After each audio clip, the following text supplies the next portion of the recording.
Hello दोस्तों। सर्दियों की एक सुबह थी। धुंध छाई हुई थी और हल्की हल्की ठंडी हवा शहर की गलियों को चुपके चुपके चूम रही थी। सुबह के 5 बजे थे, पर उस पुराने बस अड्डे के चौराहे पर एक लड़की पहले से बैठी थी। गोदी में फूलों की टोकरी रखे, गुलाब, गेंदे, मोगरे और चमेली की महक उसमें भरी थी। और उसकी आंखों में एक ऐसी पीड़ा जिसे कोई जान नहीं पा रहा था। नाम था स्नेहा। वो हर दिन सुबह से शाम तक वहीं बैठती, फूल बेचती। कभी मंडप के लिए, कभी किसी मुरझाते रिश्ते के लिए, कभी किसी मरे हुए के अंतिम संस्कार के लिए। लेकिन कोई भी उस लड़की की आंखों में झांकने की हिम्मत नहीं करता था। वह सीधी सादी सी दिखती, पुरानी सलवार कुर्ता पहने, चेहरा धूल से ढका हुआ, पर बातों में चुप्पी और चाल में कुछ अलग सा। लोग उसे फूलों वाली कहते थे। नाम किसी को नहीं पता, न जात, न घर, न गली। और उसी रास्ते से हर रोज गुजरता था दरोगा दरोगा हरीश सिंह। हरीश सिंह नाम सुनते ही मोहल्ले के लोग कांप जाते थे। वह इलाके का दरोगा था, मगर इंसाफ से ज्यादा उसका झुकाव ताकत के नशे में धुत रहने में था। गरीबों को डराना, सड़क के ठेले वालों से उगाही करना और लड़कियों पर गलत नजर रखना, यही उसका असली चेहरा था। वो हर सुबह गाड़ी से निकलता और उसी चौराहे से गुजरता। पहली बार जब स्नेहा को देखा तो उसकी आंखें अटक गई। उसने अपने ड्राइवर से कहा, ओए बंसी, ये लड़की हर रोज यहीं बैठती दिखती है, कुछ है इसमें। सीधे साधे फूल नहीं है उसके पास, आंखों में कुछ और है। बंसी चुप रहा, पर अगले दिन से दरोगा की नजरें और बेशर्म हो गई। कभी पास से गुजरते हुए सिगरेट का धुआं उसकी तरफ फेंकता, कभी बाइक रोककर घूरता, कभी बेवजह मुस्कुराता।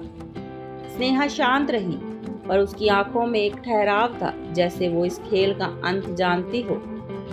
एक दिन दरोगा ने हद पार कर दी। सुबह करीब 6 बजे, जब चौराहा खाली था, उसने स्नेहा के पास आकर कहा, फूल बहुत अच्छे हैं, कितने के दिए जाएंगे? अगर पुलिस वालों की वर्दी भी इनसे सजा दूं। और ये कहकर उसने उसका दुपट्टा पकड़ने की कोशिश की।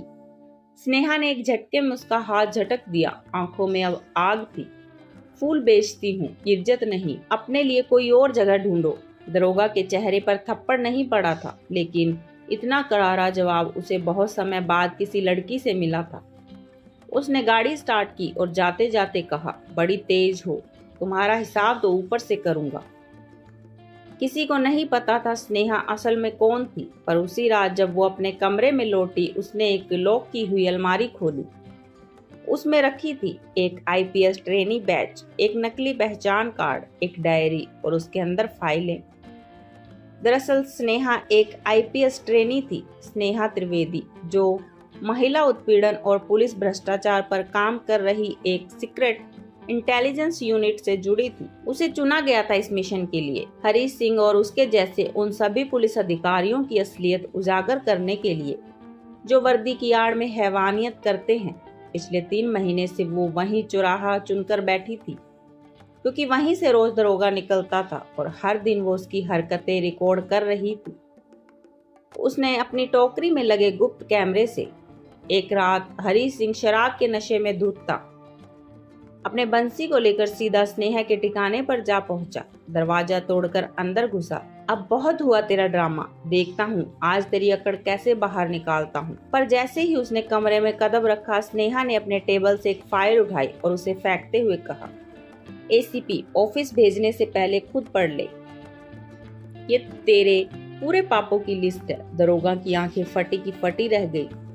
दीवार पर लगी कैमरे की स्क्रीन चालू हो गई, जहां पिछले 1 महीने की सारी वीडियो थी। उसकी आवाज, हर छेड़खानी, हर बेइज्जती, सब रिकॉर्ड। अगले दिन सुबह पूरे थाने में हड़कंप मच गया। एसपी ऑफिस से ऑर्डर आया, दरोगा हरीश सिंह को तत्काल प्रभाव से सस्पेंड कर गिरफ्तार किया जाए। और गिरफ्तार करने वाली खुद आईपीएस ट्रेनी स्नेहा त्रिवेदी, अपनी पूरी वर्दी में। पूरा थाना सन रह गया। जिसे वो सब फूल वाली समझते थे, वो असल में उसकी जांच अफसर निकली। हरी सिंह की आंखों में शर्म, डर और पछतावे का तूफान था। उसने झुके सिर से कहा, माफ कर दो। स्नेहा ने जवाब दिया, माफी फूलों पर दी जाती है, अपराधियों पर नहीं। ये खबर आग की तरह फैल गई। एक फूल बेचने वाली लड़की असल में आईपीएस ऑफिसर निकली। और उसने दरोगा को रंगे हाथों गिरफ्तार किया। मीडिया स्नेहा को फूलन सिंगम कहने लगी। सड़क किनारे खड़े गरीबों की आंखों में उम्मीद लौटी। हर लड़की जो खुद को कमजोर समझती थी उसे हिम्मत मिली। और स्नेहा, वो फिर एक दिन उसी चौराहे पर पहुंची। एक बार फिर फूलों की टोकरी लेकर बैठी, पर इस बार लोगों ने उसे सलाम किया। दोस्तों, कभी किसी के कपड़ों, काम या खामोशी को उसकी कमजोरी मत समझिए, क्योंकि कई बार फूलों की टोकरी में भी तलवार छिपी होती है।